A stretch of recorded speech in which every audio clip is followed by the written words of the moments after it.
What's up? Welcome to the Beat Sessions. I'm your host, Mitchell Weary. We got a big week this week. Lots of good albums to review. They came out on Friday. Had a chance to listen to some of those over the weekend, so I'm excited to share my thoughts with you on all of those. We're going to start with the Avalanches' new record, We Will Always Love You. What an impressive effort from this Australian duo. Robbie Chatter and Tony DeBlasi, the two members, thankfully didn't make us wait 16 years in between their second record and this effort like they did between the first and second album. If you're not familiar with these guys, they started off in Melbourne, Australia in the late 90s. They put together their groundbreaking and triumphant debut record, Since I Left You, with 3,500 different samples from a gigantic record collection that they have. And that album dropped to critical acclaim in 2000. People have likened it to Paul's Boutique from the Beastie Boys and 3 Feet High and Rising from De La Soul, which is some pretty impressive company to be in. I would also argue that, this record inspired bands like Cut Copy and Rufus Du Sol. I really love the electronic dance genre coming out of Australia. I love that most of those bands, or a lot of them anyway, actually play live instruments. It's pretty cool to see some of that sound production being done with live instruments versus samples. But that is the bread and butter of the Avalanches. It's really the trademark of their first two records.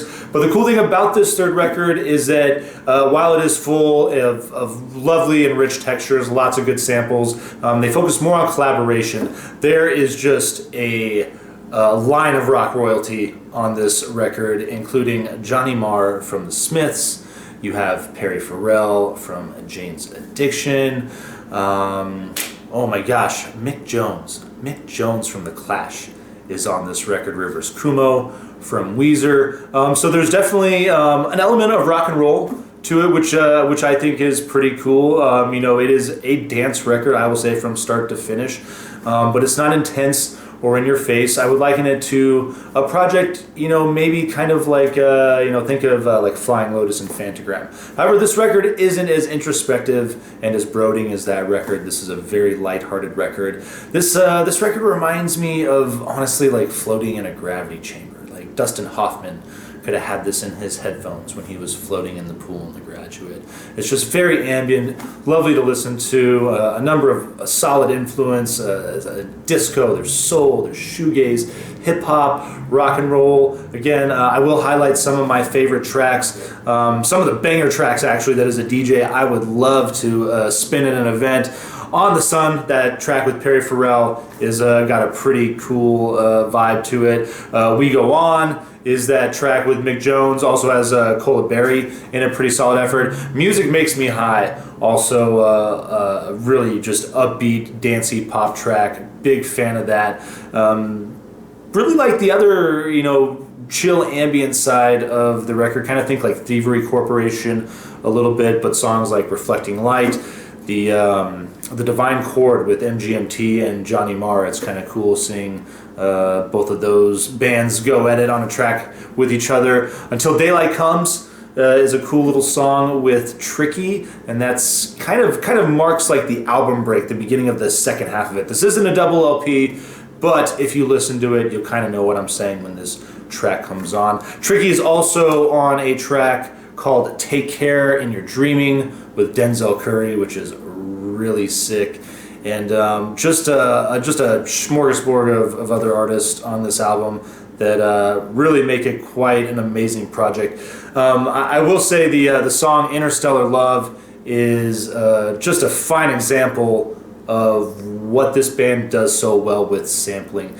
And you can see from the from the moment this track starts, they're sampling Eye in the Sky from Alan Parsons. And you may not know the song, but you know the melody right off the bat as soon as you hear it. Now, most songs, I feel like, that do this type of sampling, it gets relatively shameless, but the Avalanche, I should say, do such a nice job of nuancing that sample and just bringing out enough of an aura to complement Leon Bridges' voice on the track. I mean, it's just so phenomenally well done, and it really is what they excel at, and obviously what has made them so big. So I would recommend checking out that song to you as well. And finally, this album closes on a pretty interesting note. I got something on the computer I want to read here.